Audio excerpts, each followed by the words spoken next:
So today we're going to talk about our top tips and tricks to keeping warm in bus life, van life in the UK.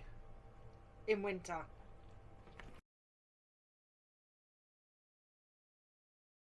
Welcome back to the channel. If you don't know who we are, we're Six in a Bus and we live on a 1978 double-decker bus, a Daimler Fleet Line. Now, we got this bus in September 21 and got quick to work with converting it into our full-time home. We moved in October 22 and now this will be our second winter on the bus.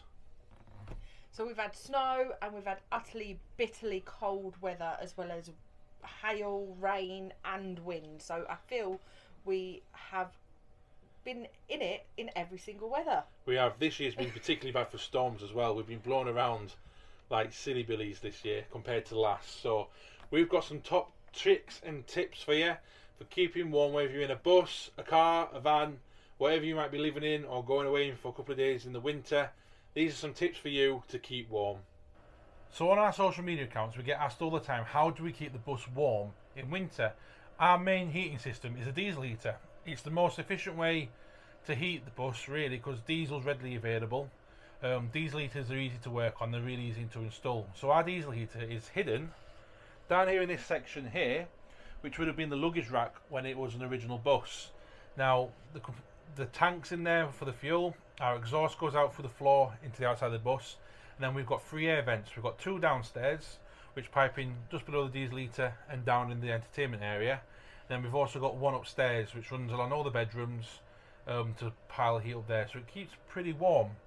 Now a bus has got lots of windows, a lot we've taken out, but it still has single glazed windows in it, and it leaks a lot of air, so it does get cold. But with the diesel heater on, we've been home now probably, I'm just looking at Nicole, about an hour and a half from being out all the day, and the diesel heater, I just turned it off because we're at 20 degrees.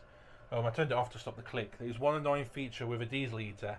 It's got an annoying tick, and no matter what we do, we get the tick. It's just the pump pushing the fuel through from the tank to the diesel heater. But once you're used to it, you don't hear it.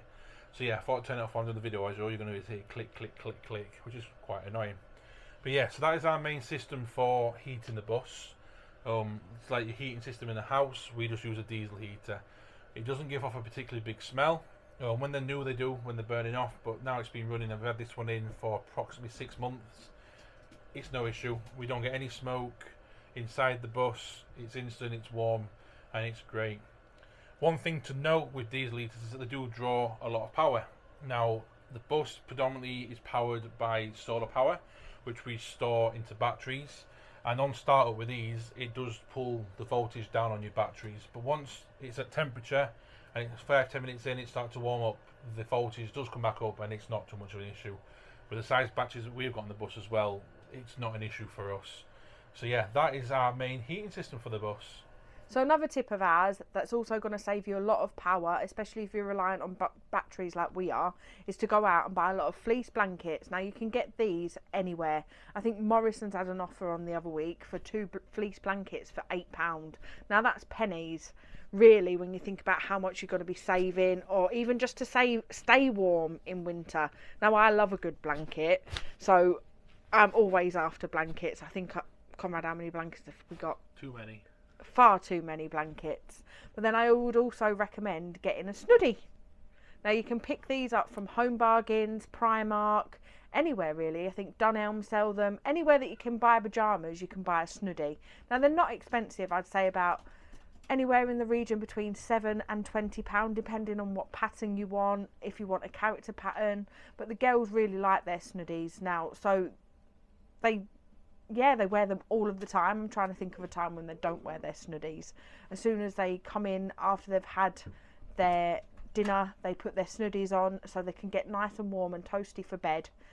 And yeah, so with a snuddy we also have onesies. The kids have onesies and fleece pyjamas. They also have fluffy socks. So anything fleecy, anything fluffy, anything really that you can think of that you can pop on, and it just maintains your body heat, because once it reaches that temperature you do stay really, really nice and warm. And one other thing that we do in winter is we change our bedding to teddy bear fleece bedding. So not only do the girls and myself and Conrad have really fleecy loungewear and snuddies and blankets, we've also got that nice warm and cosy bedding.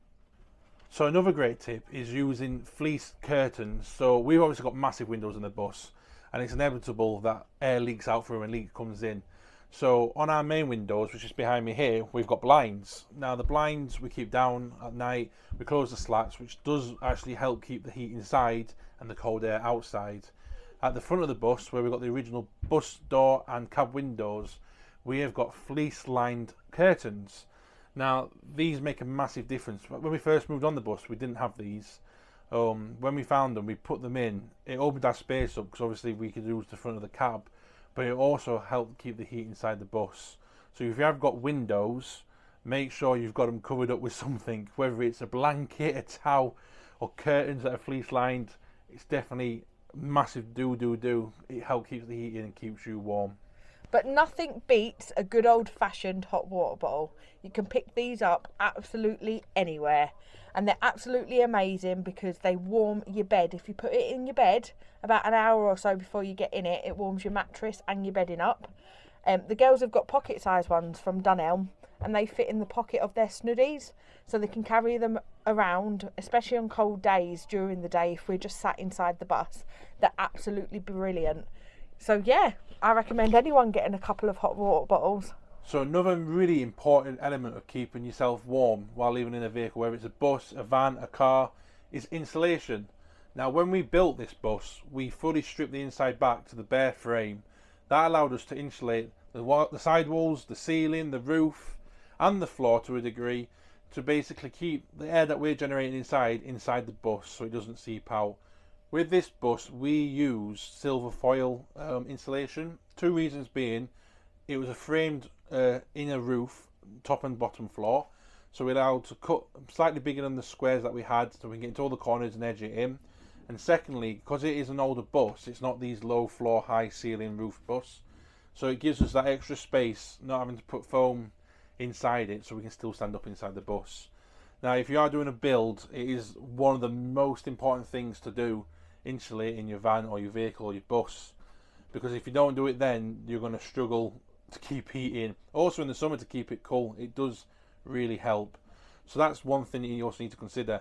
But carpet has been the game changer for us. We were considering laminate.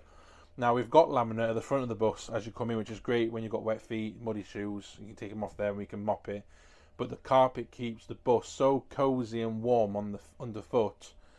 It's a game changer. Without the carpet, I think the bus would feel a lot colder and it would be a lot colder underfoot. So yeah, insulation and carpet. So there you have it. There's our top tips and tricks for keeping warm, whether you're living in a bus, a car, a lorry or a boat. They should keep you a little bit more toasty and keep them colds away. If you've got any tips or tricks, please make sure you drop them in our comments below. And if you liked what you saw today, please make sure that you like and subscribe so that you can stay up to date with all of our bus life in the UK adventures. See you on the next one.